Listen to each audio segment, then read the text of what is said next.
That was just a small portion of the tape. Back now with the panel. Anna Navarro, I promised you I would ask you this. Kayleigh McEnany said that what Donald Trump needs to do, and Kayleigh's a Donald Trump supporter, that what Donald Trump needs to do is humble himself before the American people and apologize for the words he said, admit that they were beyond the line.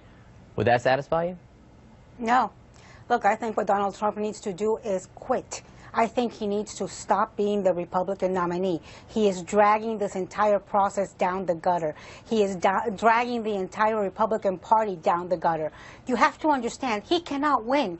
He is irredeemable. This is not something you're going to recover from. And the reason he can't recover from this is because this is consistent behavior from Donald Trump. This is not a one-time occurrence. We have heard him throughout this campaign call Rosie O'Donnell a fat pig. We've heard him attack Miss Universe. We've heard him talk about Megyn Kelly's menstrual cycle. We've heard him judge women by giving them numbers for scores for scoring their bodies. How many times does he get away with saying something misogynistic before we call him a misogynist? How many times does he get away with saying something sexist before we acknowledge it is he who is a sexist? It is not enough for Republican leadership to disavow his comments, to condemn his words. It is time to condemn the man. It is time to ask him to step down. It is time to tell America he does not represent Republican values. He is a pig. He is vile. This is consistent behavior by him. The only difference is that now we have it on tape and now we have it on video. But this man is not fit to be president of the United States. He is not fit to be the Republican nominee. He is not fit to be called a man.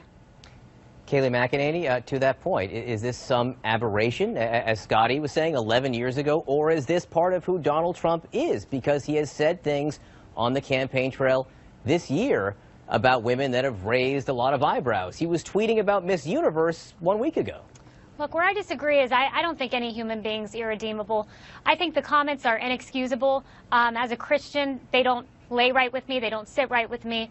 But also as a Christian, what I know is that when you apologize for something, you're forgiven. And you can wipe away anything you've done in the past because you can be forgiven by the blood of Jesus Christ. That's what I believe as a Christian. I don't think anyone's irredeemable. I think he's a different person now than he was then. And I think if he humbles himself and explains that to the American people and says, look, I've learned from men around me like Ben Carson and Mike Pence and women like Sarah Huckabee who are women and men of great honor. I've learned from them. I'm a different person. I'm a grandfather. I'm a father. He is redeemable in this campaign. And every human being, for the record, is redeemable. Amanda Carpenter, what about Mike Pence? I mean, Mike Pence, you know, the Trump campaign kicked the pool out. They were with Mike Pence at one point, so wouldn't have to answer questions. He didn't answer questions on a rope line. How does he respond to this going forward? He really has to examine his heart. I mean, to be sure, God does forgive, but there are just some things that are just disqualifying for someone who wants to be president of the United States. In that tape, he's saying that he believes, and he did, he could do anything to women because he was a star. That means he felt he was entitled to assault women because he had power.